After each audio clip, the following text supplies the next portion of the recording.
پاکستان میں P T I کے آزاد امیدواروں کی کامیابی پر امریکہ کا رد عمل بھی سامنے آ گیا۔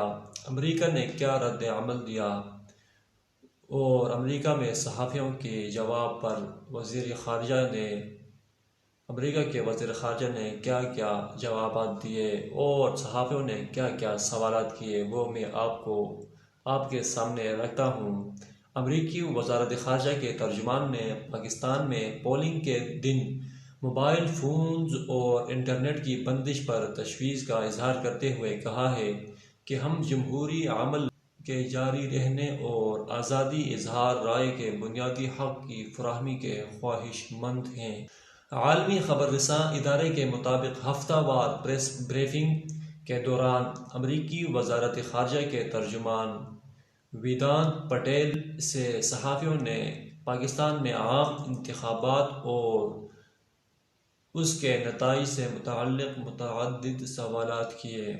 ایک صحافی نے سوال کیا کہ اب تک کے ابتدائی نتائج عمران خان کی پارٹی کے حق میں ہیں۔ وہ میرے خیال میں اس وقت 136 اضلاع میں آگے ہیں، لیکن آپ ووٹ کو تبدیل کرنے کی کوششوں کی بہت ساری رپورٹس اور ویڈیوز بھی دیکھ رہے ہوں گے۔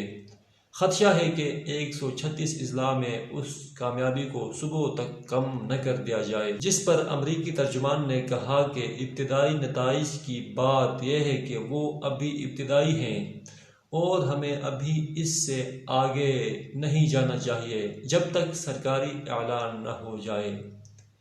اس لیے میں مزید تبصرہ یا قیاس آرائی نہیں کروں گا کہ کس کی حکومت بن سکتی ہے۔ صحافی نے پھر سوال کیا کہ مان لیتے ہیں کہ پاکستانی عوام پی ٹی آئی سے وابستہ آزاد امیدواروں کی اکثریت کو منتخب کرتے ہیں، لیکن پھر بیک ڈور مذاکرات سے اچانک وزیر اعظم کے لیے ایک اور امیدوار سامنے آتا ہے جس کے پاس اکثریت ہے، تو کیا یہ امریکہ کے لیے ٹھیک رہے گا؟ امریکی ترجمان نے کہا کہ میں اس معاملے پر قیاس آرائیاں نہیں کرنا چاہوں گا جو ابھی آپ کر رہے ہیں۔ جب ایسی صورتحال پیدا ہوگی تب ہی کچھ کہا جا سکتا ہے۔ ایک صحافی نے سوال کیا کہ پاکستان میں انتخابات ہو چکے ہیں، ایسے میں کیا امریکہ کے پاس لوگوں کے لیے کوئی پیغام ہے؟ فوراً ہی صحافی نے معذرت کرتے ہوئے اپنا سوال دوبارہ دہرایا کہ کیا پاکستان میں متنازع انتخابات کے بعد امریکہ کا پاکستان میں لوگوں کو کوئی پیغام ہے؟ جس پر امریکی ترجمان نے کہا کہ لاکھوں پاکستانی ووٹ ڈالے گئے اور میں پھر اپنی بات دہراؤں گا کہ پاکستان کی مستقبل کی قیادت کا فیصلہ وہاں کے عوام کو کرنا ہے۔ ہماری دلچسپی جمہوری عمل کے جاری رہنے میں ہے۔ امریکی ترجمان نے انتخابات سے متعلق پرتشدد واقعات کی سختی سے مذمت کرتے ہوئے موبائل فونز اور انٹرنیٹ کی بندش پر تشویش کا اظہار بھی کیا۔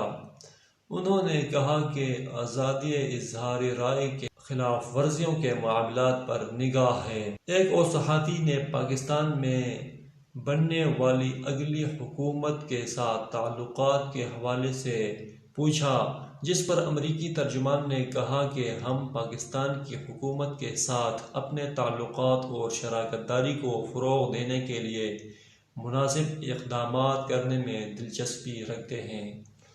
اب تک کے لیے اتنا ہی۔ اپنا خیال رکھیے گا اور اپنے اس چینل کا ملتے ہیں کسی نئی اچھی ویڈیو میں، تب تک کے لیے اللہ حافظ۔